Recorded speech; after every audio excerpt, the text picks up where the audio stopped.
But NASA has some competition from our next guest. He's the CEO of the largest independent supplier of ventilators in the United States.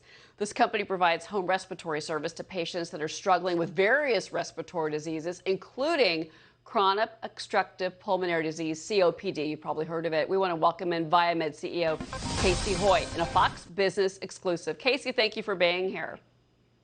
Thanks for having me, Cheryl.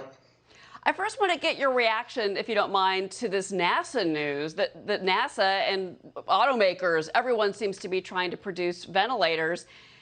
I'm not sure it's so much the competition that may worry you, but do you worry that these ventilators, because they're being made so quickly, aren't going to be as effective as your ventilators, which have been around for years and years?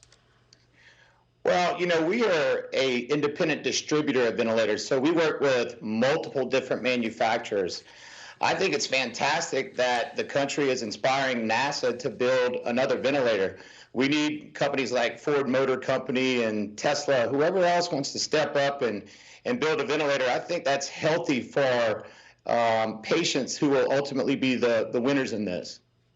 And you're working with, obviously you're trying to get, from a distribution standpoint, you're trying to get ventilators to the hot spots, New York, Louisiana, Illinois. What are you hearing from the states right now? Do you feel that the ventilator supply is at least adequate for now? Are there cities or states that are telling you that they're concerned and they're going to need more supply? Well, 5 or 6 weeks ago, we started with the hot spots. Our home state is Louisiana, so we really focused in on making sure that the state of Louisiana had what they needed. We quickly transitioned to the state of New York, who appeared to be in need. Anybody who needed the vents in a short period of time, if we had access, we wanted to distribute to them.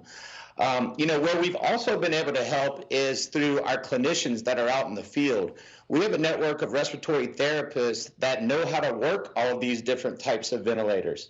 So what we did is we went and created a YouTube channel, which can be found on www.viemed.com, and we filmed short videos as an educational resource for any hospital system or state that we were distributing to have it to hold and use it, just to brush up on their skills.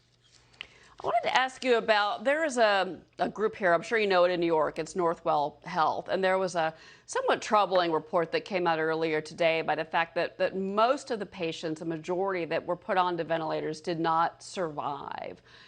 Is that normal in a regular environment? Is this just because of the coronavirus that these patients are once they're intubated, they're not really recovering for the most part? I'm not saying it's all of it, but it was 88% at Northwell, one hospital group.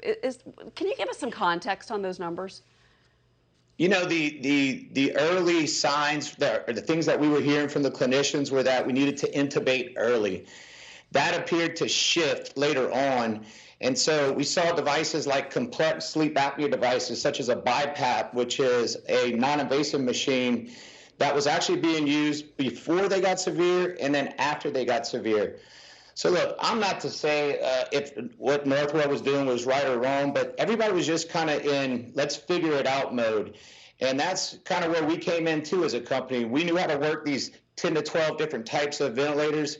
And so when folks were used to having 1 or 2 ventilators to deal with, and now they have 8 to 10, we were able to step in and provide that education with our clinicians. There was a really interesting Reuters report also released today, and they talked to doctors around the world about the issue of ventilating these patients. And it said that at the beginning of the pandemic, they were very quick to intubate. Now, looking back, they're kind of trying they're making more specific and decisions with regards to each patient because they don't want to intubate. They're finding that it's not as effective. Can you respond to that, to their concerns, the doctors?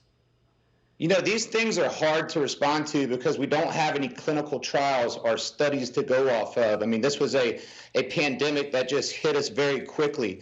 So we were just trying to share information, gather information, clinical information from China, which we knew was a challenge. But, we did the best that we could do as a team of clinicians and respiratory therapists. It's just hard to say, even right now, if that was something we should have done or shouldn't have done.